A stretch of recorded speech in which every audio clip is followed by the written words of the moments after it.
Oh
নদীর মাঝে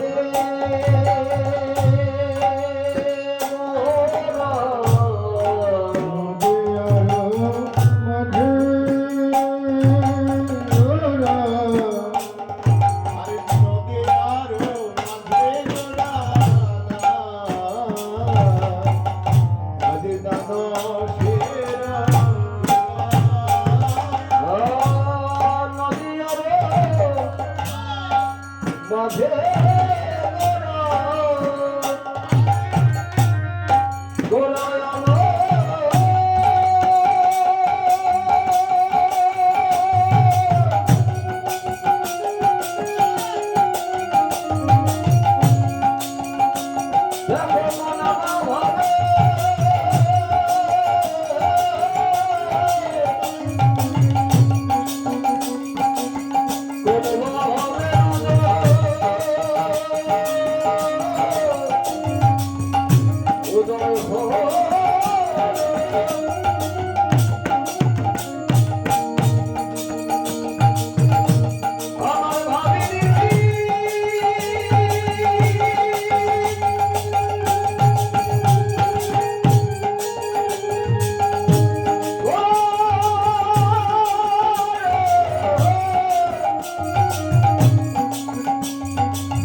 শ্রীকৃষ্ণ চৈতন্য মহাপ্রভু আমার সেই পুরবের ভাবে ভাবিত গৌর সুন্দর আশ্রধ্বনি কুলে দুটি বাহু প্রসারিত করে আজ দানে শিখে দাঁড়ালেন।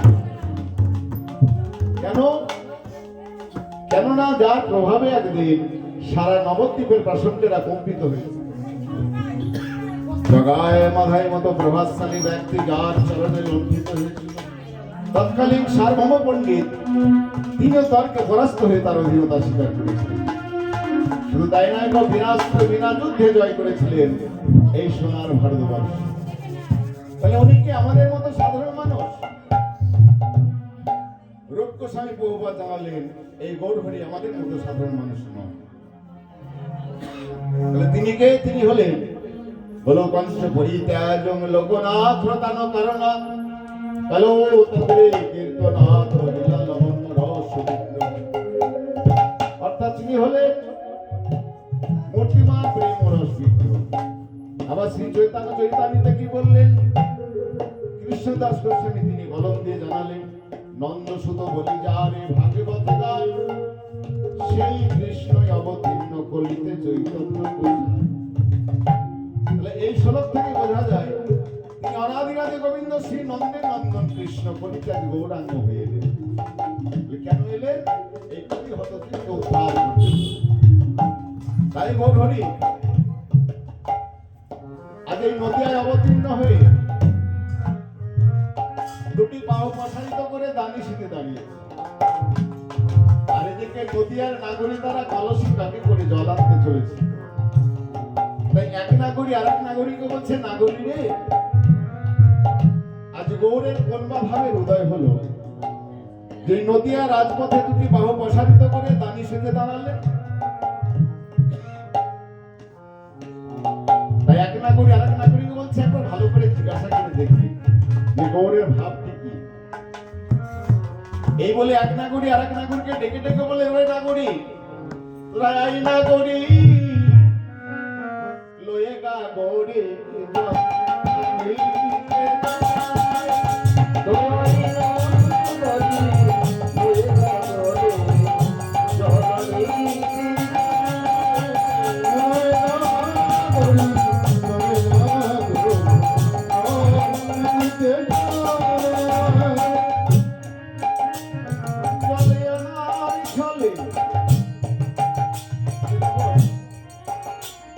নদিয়ার নাগরিক তারা জল আনার ছলে গৌরকে দর্শন করতে যাচ্ছে। ছলনা ছাড়া গৌরে দর্শন হয় জলে আনার ছলে কলসি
গৌরহরি নাগরিকগণকে দেখতে পেয়ে নাগরিকগণের সম্মুখে দুটি বাহু প্রসারিত করে বললেন,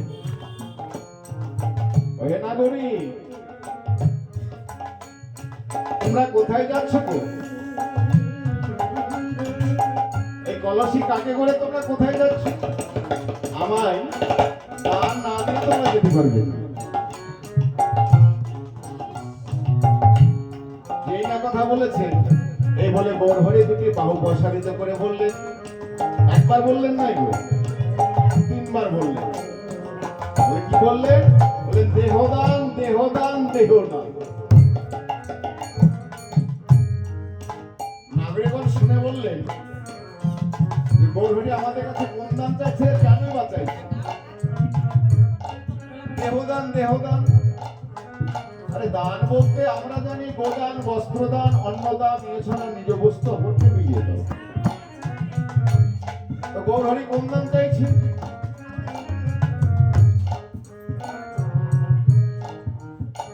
দেহ মানে কি গো? আমরা যেমন বলি না দাও, একদিকে বলছে দাও মানে দেহ, আর একদিকে বলছে যে তোমাদের দেহটাই আমায় দান করি। বলে দেহ দান কেমন ভাবে হয়?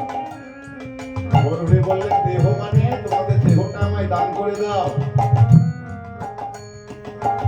কেননা আমার একটি বদনে কৃষ্ণ নাম হয় না,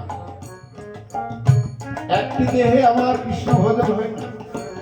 তাই তোমাদের দেহগুলো যদি আমি পাই, তোমাদের বদনগুলোই যদি আমি পাই, তাহলে কি করবো? শত শত বদনে শত শত দেহে আমি কৃষ্ণ ভজন করবো এবং কৃষ্ণ নাম করবো। সেই দান চাই। লীলাবিলাসী পদকবি এক পাশ থেকে বললেন, ওহে নাগরিক তোমরা বুঝতে পারলে না কোন দান চাইলে? শাস্ত্রে বললেন দৈন মাপিষ্য পাদ পতনটি, অর্থাৎ অহংতত্ব শূন্য করে দীনতার ভাব অবলম্বন করে মতিকে শ্রী ভক্ত চরণে শরণ। সেই দান সেই দান আর কেনই বাজাইছি? তাই কিসের লাগে দান চাও? আমার গোরা দ্বিজমণি গোরা দ্বিজমণি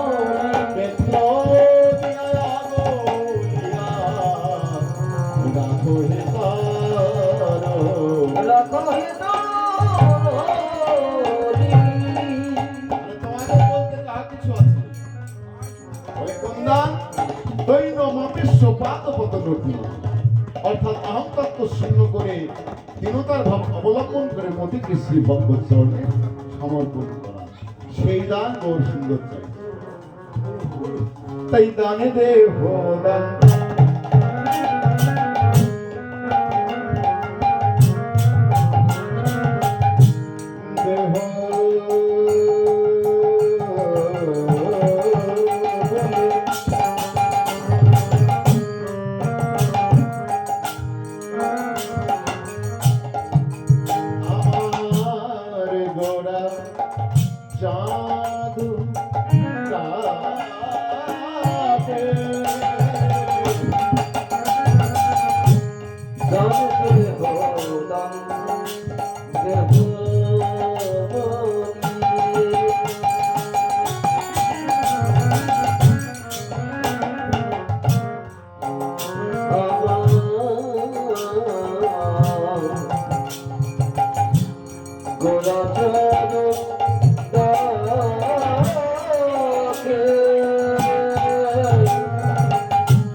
নদিয়ানা এবং বন্ধ হয়ে গেল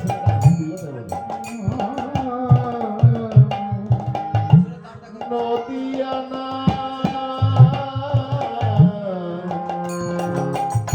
গরিয়ে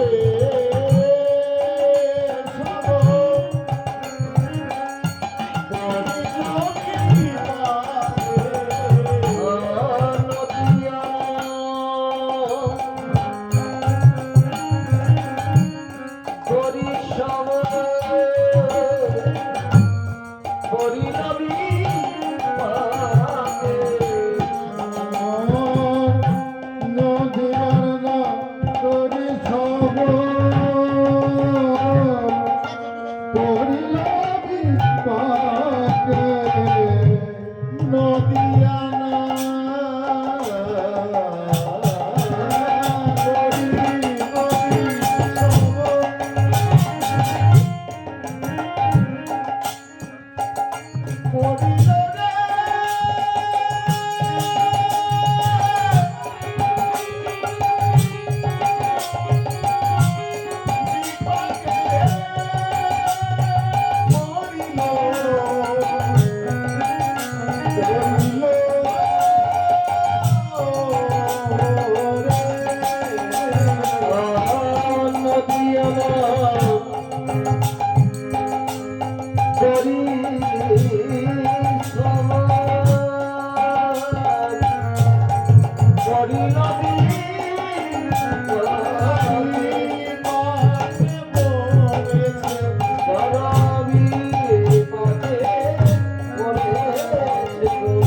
দেহদান। কিন্তু গৌরহরি বললেন, ওহে নাগরী, তোমরা আমায় চিনতে পারলে না। ব্রজলীলায় তোমাদের কাছ হইতে আমি দান গ্রহণ করেছিলাম। কবে যেন সেই কৃষ্ণ অবতারে তোমাদের কাছে আমি দান গ্রহণ করেছিলাম। তোমাদের কি মনে পড়ে না? কৃষ্ণ অবতারে আমি সাধে আছি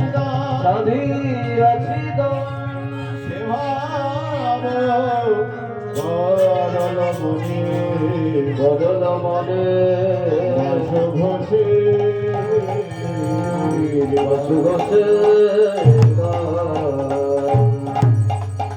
কি বাবা ঘষে